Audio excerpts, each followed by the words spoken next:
Right before I get all up in your face like a blowjob, I just want to do a quick public service announcement. People are still talking to me about assless chaps.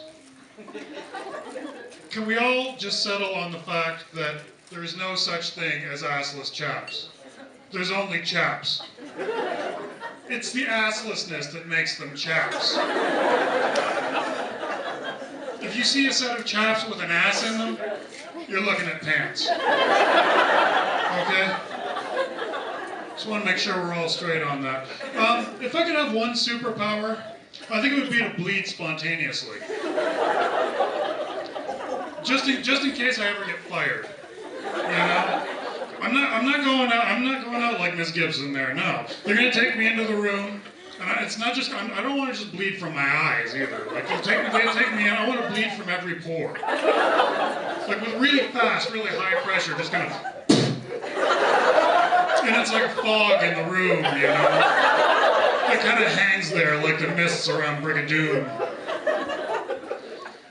So we're gonna have to let you go, fine. I'm leaving, but you're walking through this on the way out.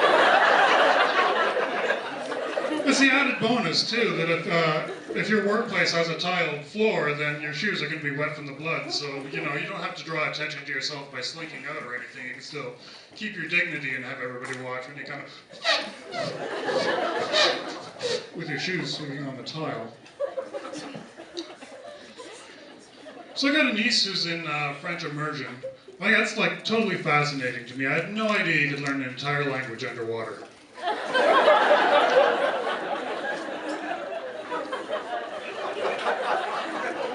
It's great, isn't it?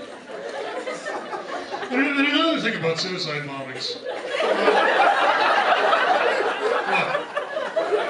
What are you looking at me? I've been talking about this for like 3 minutes. So I've been taking Chantix to quit smoking. Sometimes I have little seizures and strokes. Maybe I wasn't actually talking about it. But the thing about suicide bombing that really bothers me, it's not the racism aspect of it, and it's not the religious intolerance. It's the sexism of suicide bombing. You know what I mean? Doesn't that bother all of you? I'm sure that keeps you all up at night. Because everybody talks about, you know, the guy who goes and does the suicide bombing and gets the 72 virgins, right? Nobody ever talks about the women suicide bombers. Because for a woman, like, the prospect of 72 virgins is quite a totally different scenario, right? Can you imagine that for the rest of eternity? What a lot of awkward groping and panic, clutchy squeezes that's gonna be. If we get 72 in a row, they're never gonna get better at it either. It's an eternity without an orgasm while they all get in weird slappy little fights with each other that occasionally break into games of Magic the Gathering. My dick fell asleep. Not talking about suicide bombing. I mean, I was going to see my periodontist professionally, and my dick and one of my balls fell asleep while I was waiting. It's terrifying, man. I stand up and it's like from the tip of the urethral meatus to midships, it's all that tingly, sweaty sort of feeling. And it's like, I had no idea that could happen to me. I'm almost 40. Like, nobody told me there was a possibility. Why at this age? Why now would it sort of lose consciousness? I've been trying to choke that little bastard for years. It's never passed out on me before. So, my wife and I we were renting a farm for a few years outside of the city, and we just moved back. I'd forgotten about that sort of thing where occasionally you rent an apartment and you've got this one window that just looks at somebody else's window because the buildings are too big. You know, you ever been in one of these places?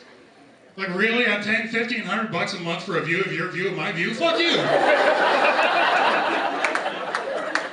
And our neighbors, they don't even hide the fact that they're standing there watching us, you know? They'll just stand at the window, like, steal some cable or something. Like, do something productive. I'm just trying to eat cereal here, man.